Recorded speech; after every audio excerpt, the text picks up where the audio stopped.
Apaga las luces. Baja el volumen del mundo por un momento. Respira hondo y quédate. Esta noche no venimos a contar cuentos. Venimos a susurrar lo que durante años se dijo en voz baja, lo que se negó, lo que se prefirió no mirar de frente. Hay nombres que no se pronuncian, miradas que pesan, caminos que cambian cuando alguien los observa desde la oscuridad, historias que no buscan asustarte de golpe, sino quedarse contigo después, cuando el silencio vuelve a ocupar la habitación. Si estás aquí no es casualidad. Tal vez creciste escuchando advertencias. Tal vez alguien te dijo que no salieras tarde, que no siguieras luces, que no respondieras a ciertas voces. Y recuerda algo muy importante. No todas las brujas viven en los cuentos. Algunas nunca se fueron. Antes de empezar, si te gusta el terror real, suscríbete y activa la campana. Aquí no contamos cuentos, compartimos pesadillas. Comenzamos. Las bolas de fuego en el Cerro de la Estrella. La primera cosa que recuerdo de esa noche no fue el miedo, fue el calor, un calor espeso, de esos que no se van ni cuando apagas las luces y te quedas quieto, sudando en silencio, escuchando cómo la casa cruje como si respirara mal.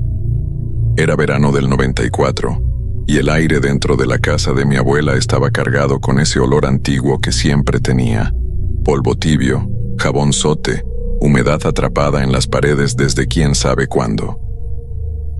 Subimos a la azotea porque ahí corría un poco de viento, apenas un hilo de aire que se sentía como un alivio falso, y nos sentamos sobre los tabiques sueltos, con los pies colgando, viendo el cerro recortado contra un cielo oscuro sin estrellas, porque incluso entonces la ciudad ya empezaba a ahogar la noche. Yo estaba más concentrado en el sonido lejano de un perro ladrando sin ganas y en el zumbido eléctrico que siempre se escucha cuando todo parece en calma, ese ruido que uno no sabe si viene de los postes, de los cables o de la propia cabeza, cuando mi primo me tocó el brazo y señaló sin decir nada. Al principio pensé que eran reflejos, como cuando los ojos se cansan y empiezan a inventar cosas, pero las luces estaban ahí, demasiado definidas para ser un error. 3 esferas amarillentas, tirándole al naranja, suspendidas a media ladera del Cerro de la Estrella, moviéndose de una forma que no cuadraba con nada que yo hubiera visto antes. No flotaban suavemente como globos ni avanzaban en línea recta como una lámpara a lo lejos. Saltaban, y esa es la única palabra que se me ocurre, como si algo invisible las impulsara desde abajo, brincando de un risco a otro con pausas breves, tensas, como si se detuvieran a escuchar. Cada vez que una caía un poco más abajo, mi estómago se encogía esperando el golpe que nunca llegaba, porque no había impacto, no había eco, no había sonido de algo chocando contra la piedra. Era como si la gravedad se acercara a ellas y luego se rindiera. Entonces llegó el sonido, y fue ahí donde todo dejó de sentirse como una curiosidad nocturna y empezó a oler a peligro. No venía fuerte, no era un grito ni un rugido. Era peor, un graznido seco, quebrado, como el intento fallido de imitar a un ave, pero sin ritmo, sin aire, como si algo con garganta reseca hubiera aprendido el sonido observando desde lejos y lo repitiera mal. Cada vez que una de las luces se detenía, el sonido se colaba entre los cerros y llegaba hasta nosotros con un retraso extraño, como si el eco se negara a seguir las reglas normales. Sentí un frío raro subir por la espalda, pese al calor, un sudor helado que no tenía nada que ver con la temperatura, y me di cuenta de que estábamos conteniendo la respiración sin darnos cuenta, como si el simple acto de inhalar pudiera delatarnos. No sé cuánto tiempo pasó antes de que mi abuela saliera al patio, pero cuando escuché la puerta de lámina abrirse abajo, el ruido fue tan fuerte que casi grité. Ella alzó la vista de inmediato, sin preguntar, sin buscar, directo hacia donde estaban las luces, y en ese instante supe que no era la primera vez que las veía. Su cara, iluminada apenas por el foco amarillo del patio, estaba rígida, sin rastro de sueño, y cuando habló, su voz no era la de siempre, No era la voz suave con la que nos llamaba a cenar o nos regañaba por ensuciar el piso. Era una voz baja, tensa, afilada por el miedo, que no pidió nada, que ordenó: «Bájense, ahorita». No gritó, no explicó, y eso fue lo que más me asustó, porque mi abuela siempre explicaba todo, incluso lo que no entendíamos. Bajamos sin discutir, con esa sensación infantil de haber hecho algo mal sin saber qué, y mientras cerraba la puerta de la azotea, juraría que escuché el graznido más cerca, como si algo hubiera respondido al movimiento. Esa noche no dormimos. Mi abuela sacó un espejo viejo, de esos con marco de madera astillada, y lo colocó de espaldas en la puerta, reflejando la oscuridad del interior de la casa, como si quisiera que algo que mirara desde afuera se viera a sí mismo y dudara. Luego puso unas tijeras abiertas en cruz debajo de nuestras almohadas, el metal frío presionando la tela, y el simple contacto me puso la piel de gallina. El aire en el cuarto se volvió pesado, con un olor metálico que no supe si venía de las tijeras o de mi propio miedo, y cada sonido de la casa, el goteo del lavabo, el crujido de la madera, el paso de un camión lejano, se sentía amplificado, como si la noche estuviera escuchando con nosotros. En algún punto entre el insomnio y el cansancio, escuché de nuevo el graznido, esta vez más apagado, como si viniera desde muy lejos o desde muy cerca, y no quise abrir los ojos para comprobar cuál de las dos opciones era peor. A la mañana siguiente el cerro parecía normal, demasiado normal, como si se burlara de nosotros. El sol caía sobre las piedras, los pájaros reales cantaban sin esfuerzo, y el mundo seguía su curso con una indiferencia insultante, pero en las noticias locales hablaban en voz baja de ganado desangrado en las zonas altas, de animales encontrados sin una gota de sangre, sin marcas claras de ataque, como si algo los hubiera vaciado con paciencia. Mi abuela apagó la televisión sin terminar de escuchar y nos miró largo rato, como evaluando si ya éramos lo suficientemente grandes para cargar con ese tipo de información. No dijo mucho, solo murmuró que hay cosas que no envejecen bien, que necesitan robar lo que ya no tienen, y que el cerro guarda más memoria de la que aparenta. Con los años la ciudad se comió al cerro, las luces artificiales reemplazaron a la oscuridad, y la gente dejó de mirar hacia arriba. Pero yo nunca olvidé la forma en que aquellas luces saltaban, ni el sonido mal aprendido que nos buscaba en la noche.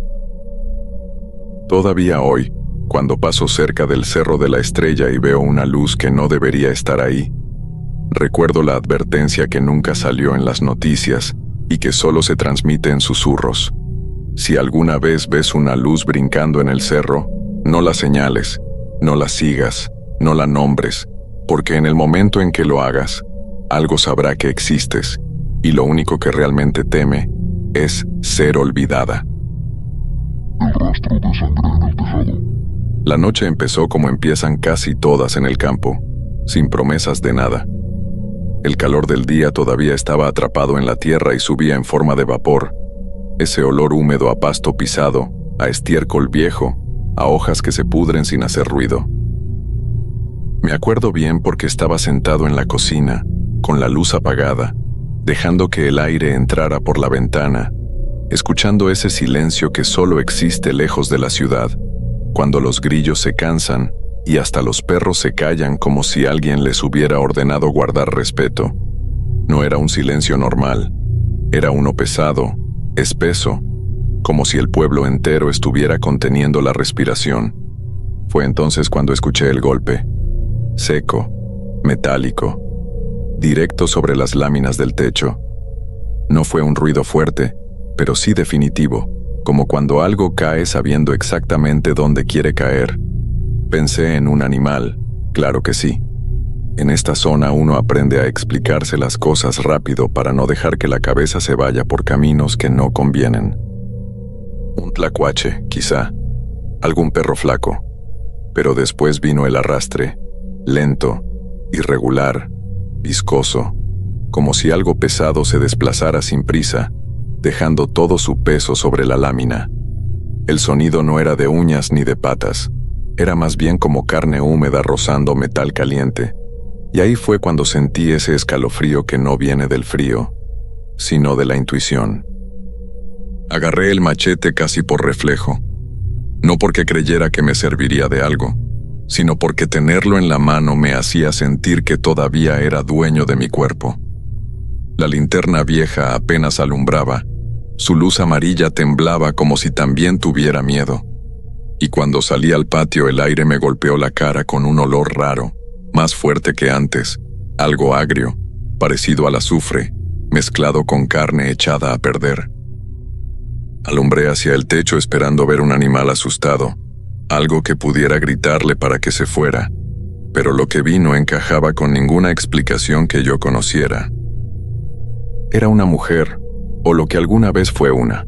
Estaba encorvada sobre las vigas, sosteniéndose con unas manos demasiado largas, demasiado delgadas, como si los dedos no terminaran nunca. Su piel estaba estirada sobre los huesos, pegada, reseca, y cuando la luz la alcanzó por completo entendí por qué el arrastre sonaba así. De la cintura para abajo no había nada. Solo colgaban hilos de tejido oscuro, goteando un líquido espeso que caía lento sobre la lámina, dejando manchas que brillaban como grasa vieja. No sangraba como sangra un cuerpo vivo. Era algo más denso, más sucio, como si la sangre ya hubiera pasado demasiado tiempo fuera de donde debía estar. Se movía con una agilidad que no correspondía a su estado, deslizándose, trepando, acomodándose como un animal que conoce perfectamente su terreno. Cuando giró la cabeza hacia mí, sentí que algo se me hundía en el pecho. Sus ojos no brillaban, no reflejaban la luz. Eran opacos, muertos, pero conscientes, y en ese momento supe que no me estaba viendo por casualidad. Me había sentido desde antes. Abrió la boca y de ahí salió un silbido agudo, antinatural, tan fino que parecía atravesar la piel y meterse directo en los huesos. Las piernas me fallaron, no pensé, no razoné, corrí. Me encerré como pude, cerré puertas, ventanas, lo que encontré, y me puse a rezar todo lo que recordaba, palabras maldichas, oraciones incompletas, promesas que sabía que no podría cumplir. Afuera, el arrastre volvió a escucharse, más lento, más deliberado, acompañado por el goteo constante de ese líquido sobre el techo. Cada gota sonaba como un recordatorio de que algo estaba ahí arriba, esperando. No dormí. No cerré los ojos. Cuando el gallo cantó, sentí alivio, pero también vergüenza, como si hubiera sobrevivido a algo que no debía contarle a nadie. Al amanecer subí al techo. Las láminas estaban manchadas con un rastro negro y brillante, espeso, que no se iba con agua. Olía mal, demasiado mal. Más tarde supe lo del bebé de la casa de al lado, los moretones en el cuello, la forma en que lloró toda la noche sin razón aparente. Nadie dijo nada en voz alta, pero todos entendimos lo mismo. Aquí en Veracruz se sabe, aunque no se escriba, si algo pesado cae en tu techo y se arrastra como si estuviera incompleto, no salgas. A veces las brujas dejan su mitad inferior escondida entre los matorrales, y a veces regresan por ella. La vecina del cuarto piso. Cuando me mudé a esa vecindad del centro, lo primero que noté no fue lo vieja que era, sino lo viva que parecía por las noches. Las paredes eran delgadas, cargadas de décadas de conversaciones, discusiones, radios mal sintonizados y pasos ajenos que nunca te pertenecían del todo. Incluso de madrugada, cuando el tráfico bajaba y el ruido de la ciudad se convertía en un murmullo lejano, el edificio seguía emitiendo sonidos propios. Tuberías que gemían, madera que crujía, un eco permanente que hacía imposible sentirse completamente solo. Yo pensaba que era normal, que era el precio de rentar barato en la capital, hasta que empecé a escuchar el ruido del cuarto piso. La vecina de arriba siempre me había parecido extraña, pero nada que no se pudiera justificar con la edad o con alguna manía. Era una mujer pequeña, casi frágil, vestida siempre de negro, que subía las escaleras con unas bolsas de mercado sorprendentemente pesadas. Cuando pasaba cerca, el olor se quedaba flotando en el aire, una mezcla metálica como de monedas húmedas, con algo seco, herbáceo, que me recordaba a plantas aplastadas bajo el sol. Nunca la vi comprar pan, frutas, nada que pareciera comida normal. Aún así, yo seguí con mi vida hasta que los viernes empezaron a cambiarlo todo. Siempre era a la misma hora, 3 de la mañana en punto. No había pasos, no había voces, no había música. Era un sonido distinto, bajo, persistente, algo metálico raspando el piso, lento, deliberado, como si alguien arrastrara una herramienta pesada sin intención de ocultarlo. Luego venían los golpes, saltos secos, contundentes que hacían vibrar mi foco y levantaban un polvo fino del techo. No sonaban humanos. Tampoco sonaban como un animal común. Eran demasiado rítmicos, demasiado conscientes.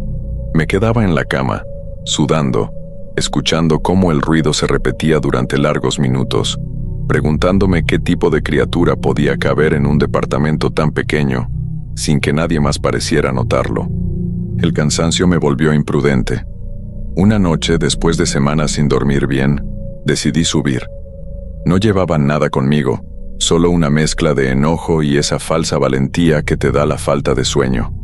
El pasillo del cuarto piso estaba más oscuro de lo normal. El foco parpadeaba, y el aire tenía un olor distinto, espeso, cargado de copal y de algo quemado que me cerró la garganta.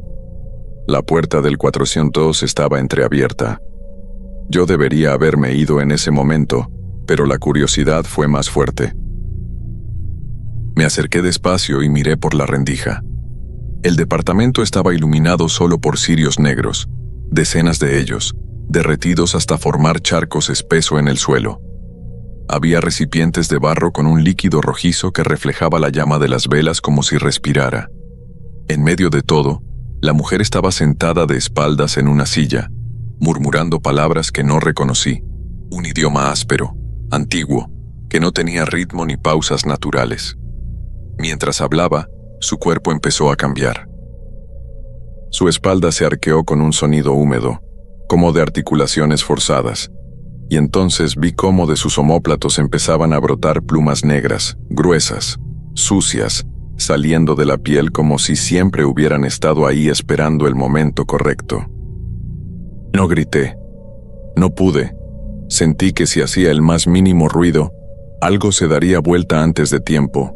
Retrocedí como pude, bajé las escaleras tropezando, con el corazón golpeándome la garganta, y me encerré en mi cuarto, poniendo el cerrojo con manos temblorosas.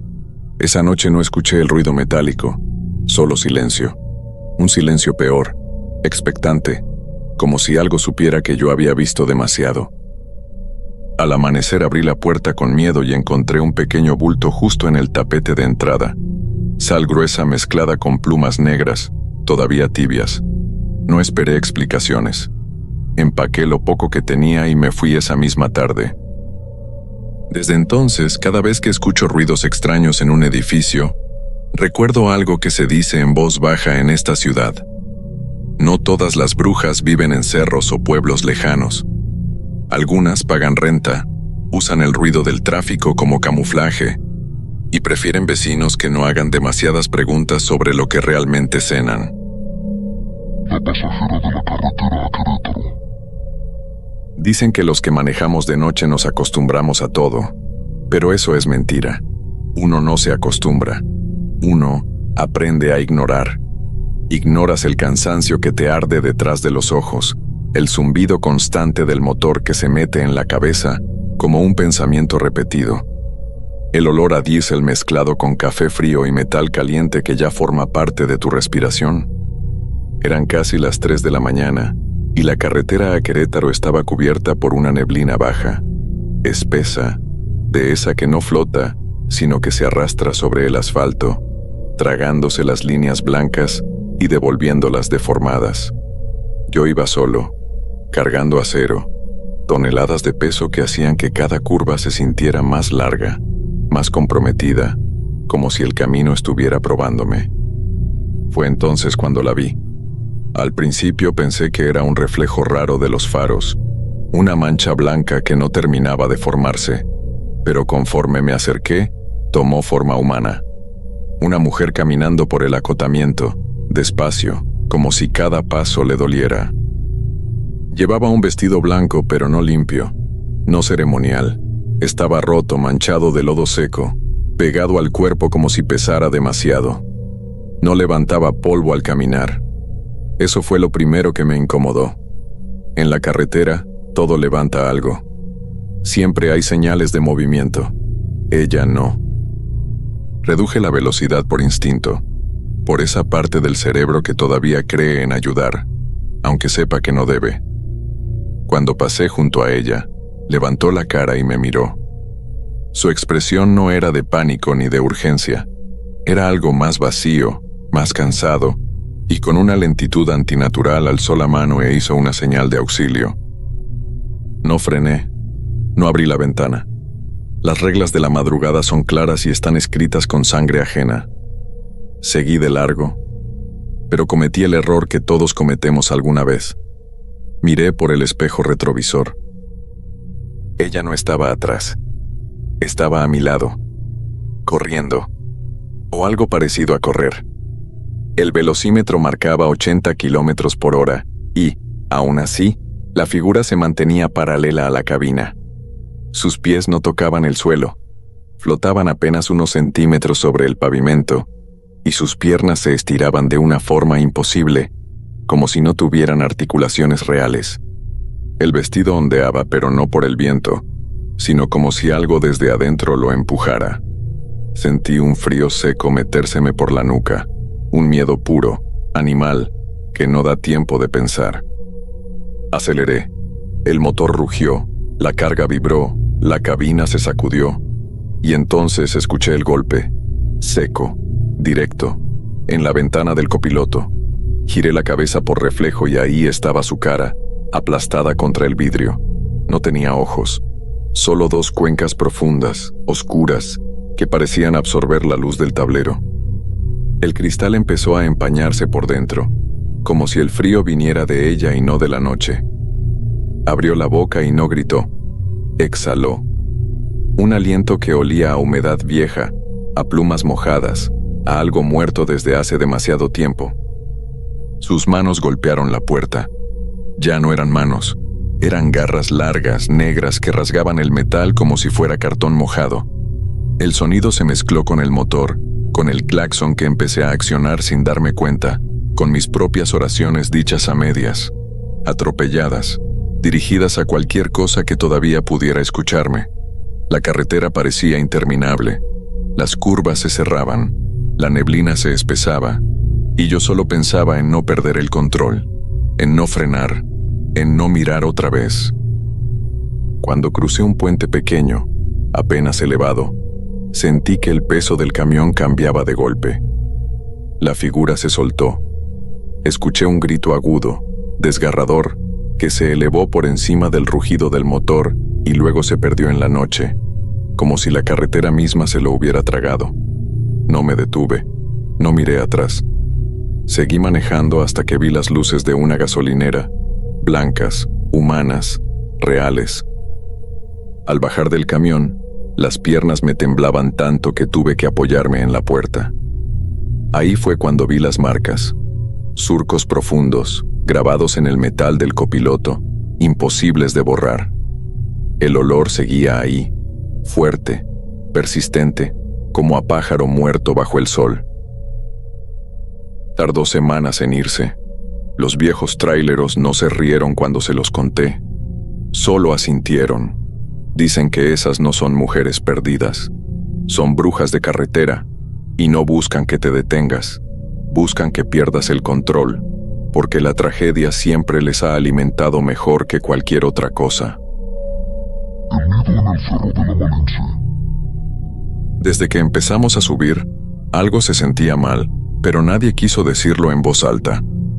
El cerro de la Malinche tiene esa presencia que no se puede explicar con palabras.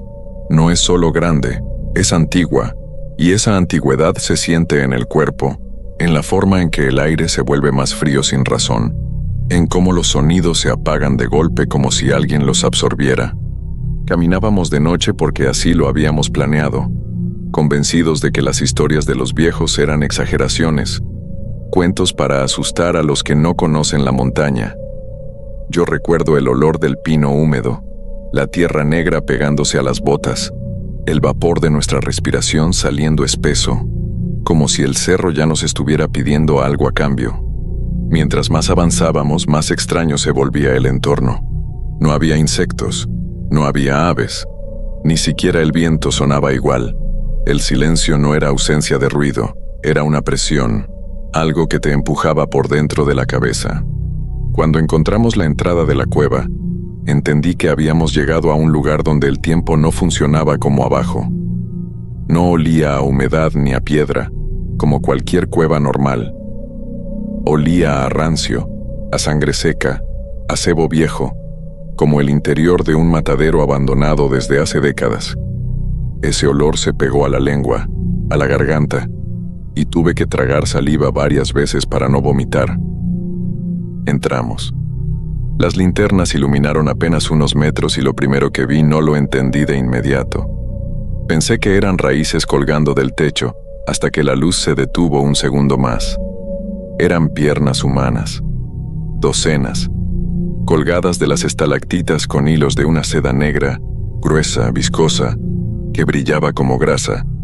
No estaban podridas, no estaban secas, estaban conservadas, tensas, como si algo las hubiera preparado para durar.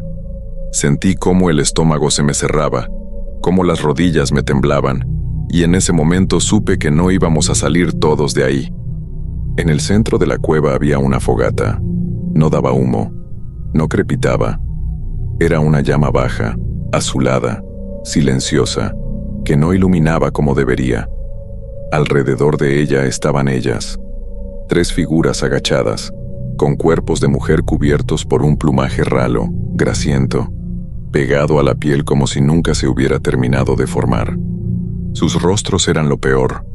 No tenían nariz, solo 2 orificios oscuros que silbaban cada vez que respiraban. Un sonido húmedo, animal, que se mezclaba con el latido desesperado de mi corazón. No hablaban entre ellas, pero se entendían. Se movían con una coordinación vieja, aprendida hace demasiado tiempo. Una de ellas sostenía un bulto blanco. Al principio no quise aceptar lo que era. Luego escuché el llanto. Débil, roto. Un sonido tan fuera de lugar en ese sitio que me atravesó el pecho. Fue entonces cuando alguien detrás de mí dio un paso atrás y una piedra rodó. El ruido fue mínimo, pero suficiente, una de las criaturas se irguió con un movimiento espasmódico, como si sus huesos no encajaran bien, y lanzó un chillido tan agudo que sentí como algo estallaba dentro de mis oídos. Las linternas se apagaron, los vidrios se hicieron trizas. La oscuridad nos cayó encima como una losa. No vi nada después de eso, solo escuché gritos que se cortaban de golpe, el sonido de cuerpos siendo arrastrados sobre la piedra, algo pesado respirando muy cerca. Yo corrí sin saber hacia dónde, tropecé, sentí el vacío y luego el golpe seco al caer por el barranco. El dolor fue tan intenso que casi me desmayé ahí mismo.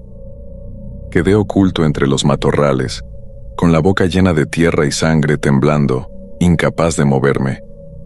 Desde ahí, medio consciente, vi cómo bolas de fuego se elevaban desde la montaña, flotando en silencio hacia los pueblos del valle, como si llevaran algo consigo.